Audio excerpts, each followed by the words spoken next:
كاب إرتريان ميديا نيتورك عزو السلام تنابصحكم كبرانن تخطاتلتي مدبنا نلومي زدرنايو زينا انه زينا نقدبركم بيتروس منقسن سليمان عثمان عبانينا فلما أرست زينا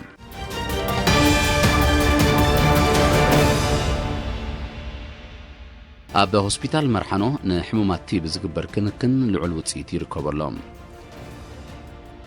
سرحتنياتات تكالات منقستي أب كتما باطع ولنتاوي لكس دما كايدوم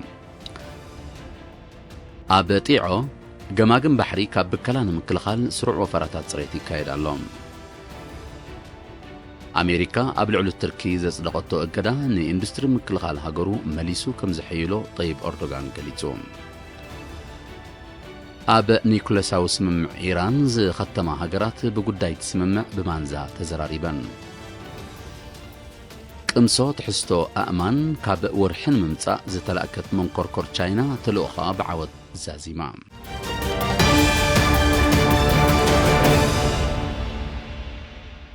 أب هوسبيتال مرحانون حمومات تيبي بزقبر زلو كنكن متن حويت كاب 86 كساب 900 تاويت كم زخونه دايركتور تو هوسبيتال لأتو قبر مسكال بلاي نس إيرينا بزقبرو قال محتت قريتون هوسبيتال مرحانو تصورنت نزات رأيو كاب زتفرالي كبابيتات هاجرنا زموتو حمومات تيبي بقربا مكتالن نمفواسن تبايلو أب مفارق التشن 11 كم زقامة زحبرة أتو قبر مسكال حمومات تابتي تكال بحكاي من عليتومن زدل مكتتال ناتو قبرلهم كاب شدشتك سبت شعات أوارح كم تصنع فليتون حد حموم نعمة شدشتا ورحن مدهانيتو بقبو كوسد علو زبالة أتو قبر مسكال نشدشتا ويتشعات ورحي مدهانيتو بقطاو تعزبتي موياوين أبتي تكال دحر موساد اتي زترفه اب غوزو خينو كم زكاتاتل كم زغبر بمبره اب زوا ماكل زركو حمات ورحاوي اب زواتات دما سلسته ورحاوي نابتي هوسبيتال نامصو كنتاتهم كم زكاتاتو بريهم تطارنت زتري حمومات تيبي اب هوسبيتال مرحانو اب زحكملو اوان كله منابروم زدلي بمنغستي كم زشفنلهم زتقسا اتو غبر مسكل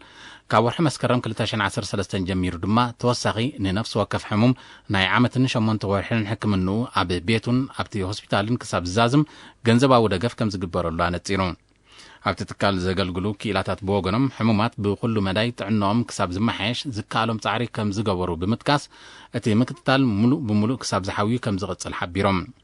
ታለይቲ ሕሙማት ድማ ብመንግስትን ኣይለይቶምን ዝግበረሎም ዘሎ ምክትታልን ደገፍን ብምስጋን ግቡእ ሕክምናን ምክትታልን ብምርካቦም ኣብ ጥዕናኦም ጽቡቕ ምዕባለ የርእዩ ከም ዘለው ገሊጾም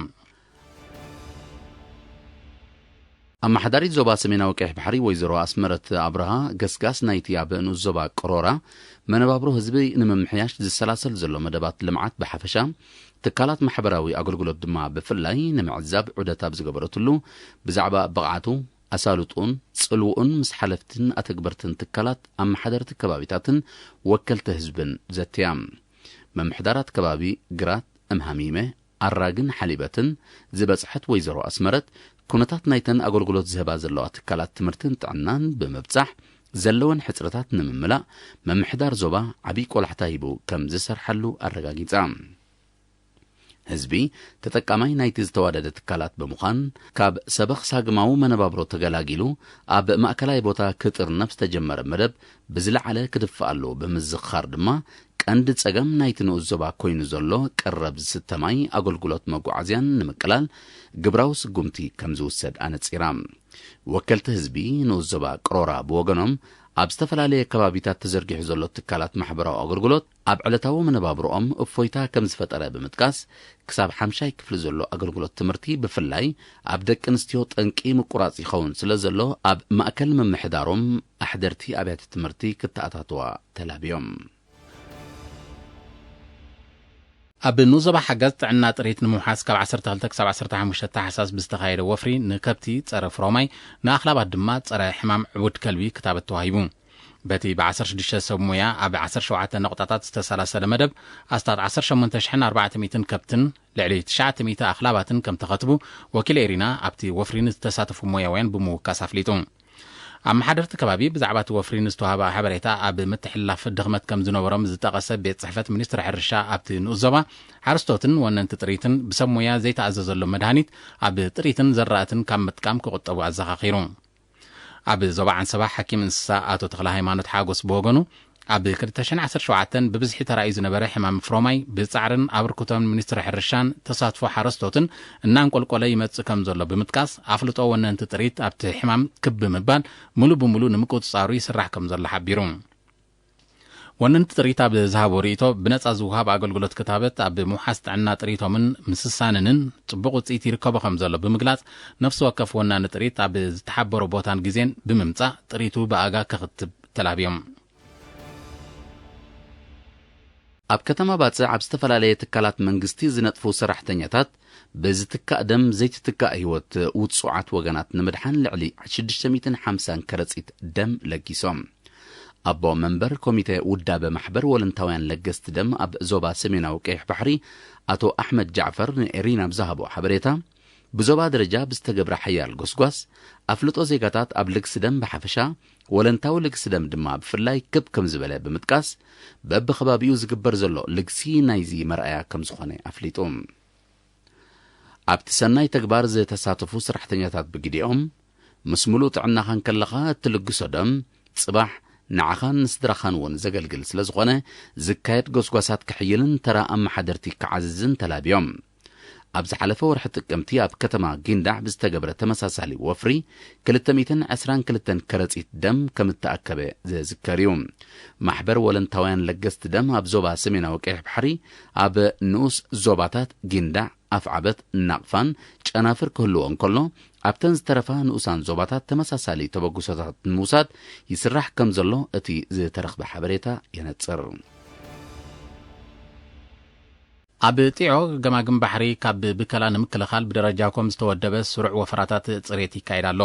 ብመሰረት ዝወፀ መደብ ህዝቢ ሰሙናዊ ኣብ ከባቢኡ ክልተ ሰሙናዊ ድማ ኣብ ዝተወሰነን ዝተመርጸን ከባቢ ወርሓባራዊ ወፈራ ጽሬት የካይድ ከም ዘሎ ዝሓበረ ኣመሓዳሪ ምምሕዳር ከባቢ ጢዖ ኣቶ ዓሊ መሐመድ ጽሬት ገማግም ባሕሪ ንምውሓስ ዝካየድ ንጥፈታት ናቱ መቐጸልታ ምዃኑ ብርሂቡ ነቲ ኣብ ገማግም ባሕሪ ዝረአ ዘቤታዊ ጎሓፍ ንምግታእ ይስራሕ ከም ዘሎ ኣቶ ዓሊ ብተወሳኺ ኣፍሊጡ ነበርት በወገኖም ኣብ ገማግም ባሕሪ ዘካይዱ ወፈራ ጽሬት ነባር ፍታሕ ከም ጽምንቲ ናይ ጎሓፍ መኪና ክትምደብን መጓሓፊ ኣጋን ክቐረብን ተላብዮም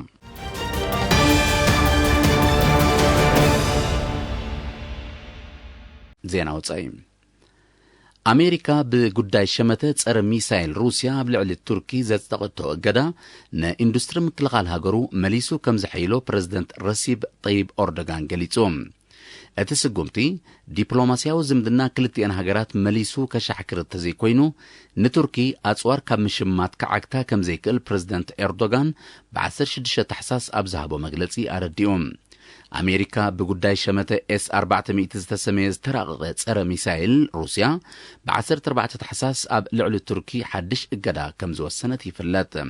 ቀዳማይ ገጽቲ ኣጽዋር ኣብ 2019 ዝተረከበት ቱርኪ ካልኣይ ገጹ ኣብ 2021 ክተስዕቦ ምዃና እዩ ዝሕበር እቲ ሸመተ ክቋረጽ ብተደጋጋሚ ክትጽውዕ ጽንሐት ኣሜሪካ ንቱርኪ ክትሸጠላ ዝወጠነት F-35 ዝዓይነተ ነፈርቲ ውግእ ከም ዘቋረጸቶ ጸብጻባት ይጠቕሱ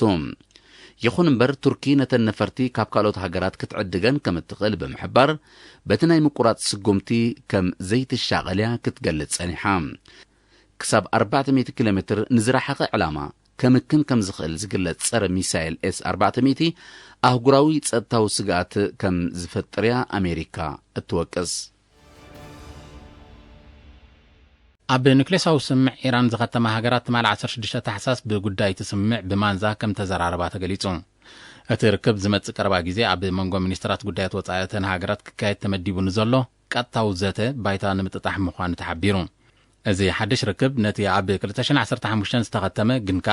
ተግባራውነቱ ኣብ ምልክት ሕቶ ኣትዩ ዘሎ ስምምዕ ንምውሓዝ ክሕግዝ ምዃኑ እየን ተሳተፍቲ ሃገራት ዝገልጻ ዘለዋ እቲ ኣብ መንጎ ኢራንን 6 ሓያላን ሃገራትን ዓለምና ዝተበጽሐ ስምምዕ ኢራን ኒውክሌሳዊ መደባታ ክተጉድል ኣምሳይኡ ድማ ኣብ ልዕልያ ዝጸደቐ እገዳ ክለዓል ዝብል ነጥብታት ይርከቦ ይኹን እምበር እቲ ስምምዕ ከምዘየርባሓ ዝገለጸት ኣሜሪካ ኣብ መፋርቕ 2018 ከም ሰሓበትን ኣብ ልዕሊ ኢራን ተደጋጋሚ እገዳታት ከተጽድቕ ከም ጸንሐትን ጸብጻባት ይረዱ በቲ ስምምዕ ተቐይዳ ከም ዘላ እትገልጽ ኢራን ኣብቲ ስምምዕ ዝፈረማ ሃገራት ንምውሓሱ ዝጥቀስ ኣበርክቶ ከም ዘይገበራያ ትወቅስ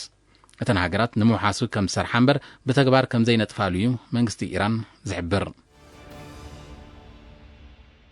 ኣብ ኣፍጋኒስታን 16 ተሓሳስ ኣብ መፈተሺ ንቑጣ ብዝተኻየደ መጥቃዕቲ ብውሕዱ 13 ኣባላት ፖሊስ ተቐቲሎም በቲ ኣብ ኣውራጃ ባቕላን ዝተፈጸመ መጥቃዕቲ ከቢድ ምዃኑ ዝተገልጸ ንዋታዊ ዕንወቱን ከም ዘውረደ ሰብ መዚ ኣፍጋኒስታን ሓቢሮም ድሕሪ መጥቃዕቲ ኣብ መንጎ ኣባላት ፖሊስን እቶም ዕጡቓት ጽዑቕ ምልውዋጥ ተኽሲ ከም እተኻየደ እውን ተገሊጹሎም ናይቲ መጥቃዕቲ ሓላፍነት ዝወሰደ ኣካል እኳ እንተዘየለ መንግስቲ ኣፍጋኒስታን ግና ጣሊባን ክኸውን ከም ዝኽእል ይሕብር ኣሎ ኣብ ልዕሊ ዒላማታት መንግስቲ ተደጋጋሚ መጥቃዕትታት ከካይድ ጸንሐ ጣሊባን ብዛዕባ እዚ ሓድሽ ፍጻመ ዝሃቦ መግለጺ ዛጊድ የለን ጣሊባን ምስ ኣሜሪካን መንግስቲ ኣፍጋኒስታንን ዲፕሎማሲያዊ ዝርርብ እኳ እንተጀመረ ዘካይዶ መጥቃዕትታት ግና ብዝሓየለ መልክዑ ይቕጽል ከም ዘሎ ይጥቀስ ቅምሶ ትሕዝቶ ኣእማን ካብ ወርሒ ንምምጻእ ዝተላከት መንኮርኮር ጠፈር ቻይና ተልእኾኣ ብዓወት ዛዚማ ሎሚ 17 ተሓሳስ ተመሊሳ በዚ ድማ ቻይና ንኣሜሪካን ሕብረት ሶቪየትን ተኸቲላ ካብ ወርሒ ቅምሶ ትሕዝቶ ኣእማን ከተምጽእ ዝኸኣለት ሳልሰይቲ ሃገር ክትከውን በቂዓላ እዚ ሓድሽ ጠፈራዊ ተልእኾ ቻይና ኣብቲ ዓውዲ ተርእዮ ዘላ እወታዊ ግስጋስ ዘንጸባርቕ ምዃኑ ሰብ መዚ ማእከል ምርምር ጠፈርታ ሃገር ይሕብሩ ብዘይካዚ እቲ ቅምሶ ቻይና ኣብ 2030 ሰብ ዘሳፈረት መንኮርኮር ናብ ወርሒ ንምልኣኽ ወጢናቶ ንዘላ መደብ ንቕድሚት ዝደፍእ ምዃኑ ይግለጽ ኣብ ዝመጽእ 30 ዓመታት ንጠፈራዊ ምርምር ክትዕብልሎ ከም እትኽእል እትግለጽ ቻይና ኣብ 2022 ናይ ገዛ ርሳ መደበር ጠፈር ክድኩን መደብ ከም ዘለዋ ይፍለጥ ሓያሎ ሃገራት ኤሮጳ ለበዳ ኮሮና ቫይረስ ንምክታእ ተረርቲ ስጉምትታት ይወስዳ ኣለዋ በዚ መሰረት መልከፍቲ ኮሮና ቫይረስ ኣብ ሃገሩ ብልዑል ናህሪ ይውስኽ ከም ዘሎ ዝገለጸ መንግስቲ ጀርመን ኣብያተ ትምህርቲ ከምኡውን ህዝቢ ብብዝሒ ዝእከበሎም ወሃብቲ ኣገልግሎት ትካላት እንተወሓደ ጽምብላት ሓድሽ ዓመት ክሳብ ዝሓልፍ ክዕጸው ምዃኖም ኣፍሊጡ ተመሳሳሊ ሻቕሎት ዘለዎ መንግስቲ ብሪጣንያ እውን ድኳናት ኣብያተ ምግብን መስተን ከምኡውን ለይታዊ ትርኢት ክዕጾ ወሲኑሎም ብዘይካዚ ፈረንሳ ቱርኪ ሆላንድ ካልኦት ዝርከበን ሃገራት ኤሮጳ ተመሳሳሊ ናይ ምዕጻው ስጉምቲ ይወስዳ ከም ዘለዋ ተገሊጹ ነቲ ለበዳ ንምክታእ ዝማዕበለ ክታበት ኣብ ዝተወሰነ ሃገራት ክዋሃብ ጀሚሩ እኳ እንተሎ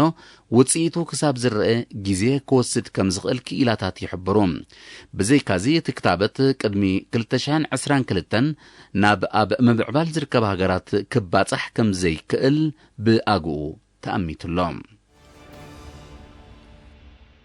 ኤውሮጳዊ ሕብረት ኩባንያታት ቴክኖሎጂ ንምቁጽጻር ዝኽእል ሓድሽ ሕጊ ኣርቂቑ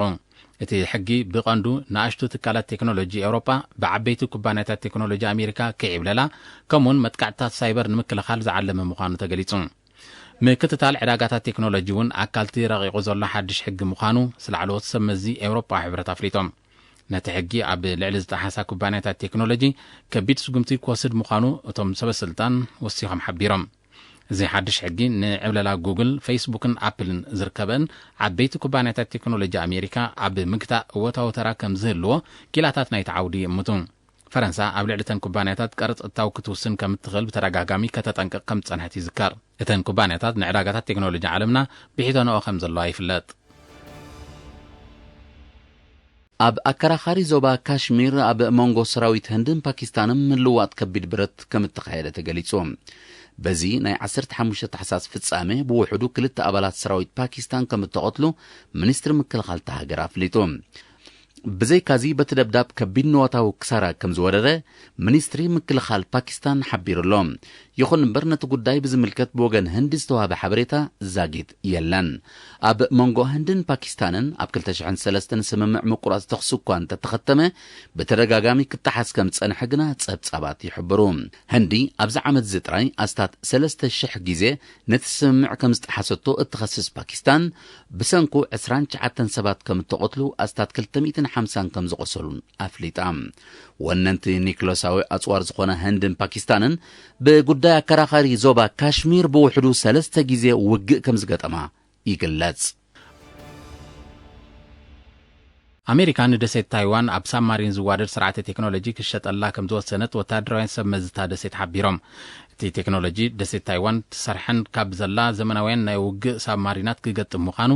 እቶም ሰበስልጣን ገሊጾም ደሴት ታይዋን ወታደራዊ ዓቕማ ንምድንፋዕ 8 ሳብማሪናት ትሰርሕ ከም ዘላ ብምሕባር እታ ቀዳመይቲ ኣብ 2025 ክትዛዘም ምዃና ኣብ ዝሓለፈ ቀረባ መዓልትታት ምሕባራ ይዝከር ኣሜሪካ ምስ ላዕላዊት ግዛኣቱ ዝኾነት ደሴት ታይዋን ትገብሮ ዲፕሎማስያውን ወተሃደራውን ዝምድናታት ንፖሊሲ ሓንቲ ቻይና ዝጎስም ምዃኑ ዝገልጽ መንግስቲ ቻይና ነዚ ሓድሽ ናይ መሸጣ ስምዕ ክኹንኖ ከም ዝኽእል ይእመት። ኣሜሪካ ኣቐዲማ ናይ ቢልዮናት ዶላር ኣጽዋር ንደሴት ታይዋን ክሸጠላ ከም ተሰማምዕ ዝፍለጥ ኮይኑ ቻይና ብትሪ ከም ተቃወመቶ ኣይርስዓን።